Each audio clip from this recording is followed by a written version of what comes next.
નમસ્કાર, real power ન્યૂઝમાં આપનું હાર્દિક સ્વાગત છે। સમાચાર મળી રહ્યા છે પાદરાથી। પાદરા નગરપાલિકાની આવનારી સામાન્ય ચૂંટણીને લઈને હવે વિવાદની નવી ચિંગારીઓ ભૂકી ઉઠી છે।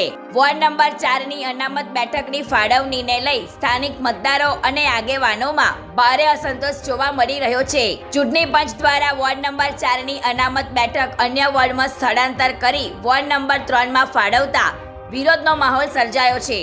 સ્થાનિક આગેવાનોનું કહેવું છે કે વોર્ડ નંબર 4માં અનુસૂચિત સમાજના 1200થી વધુ મતદારો છે।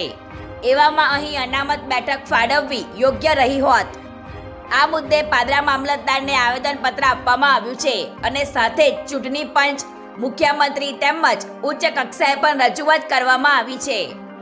પાદરા નગરપાલિકાના 7 વોર્ડમાંથી હાલ 2 સામાન્ય અને 2 પછાત વર્ગની સીટ ફળવાઈ છે, પરંતુ અનુસૂચિત વર્ગને 2 સીટ ફાળવવાની માંગ સાથે હવે આ મુદ્દે રાજકીય ગરમાવો વધી રહ્યો છે।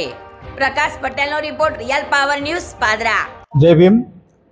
અમો પાદરા નગરપાલિકા વોર્ડ નંબર 4ના તમામ મતદારો અત્યારે પાદરા મામલતદાર સાહેબને રજૂઆત કરવા માટે આવે છે કે પાદરા વોર્ડ નંબર 4ની અંદરથી અનુસૂચિત જાતિની જે અનામત સીટ હતી તે કોઈપણ જાતના જાહેરનામા વગર ચૂંટણી આયોગ દ્વારા વોર્ડ નંબર 3ની અંદર તબદીલ કરવામાં આવી, જેના લઈને અમો મતદારો લગભગ આખા વોર્ડના 6000થી વધારે મતદારો અને તેની અંદર અમો અનુસૂચિત જાતિના 1500થી વધુ મતદારોની એક અનામત રિઝર્વ સીટ, જેમાં અમારો કોઈ પ્રતિનિધિ ચૂંટાઈને અમારું જે પણ સારું થઈ શકે એ રજૂઆત જ્યારે નગરપાલિકામાં કરવા જતો હોય ત્યારે અત્યારે અમારો કોઈ પ્રતિનિધિ રહેલ નથી।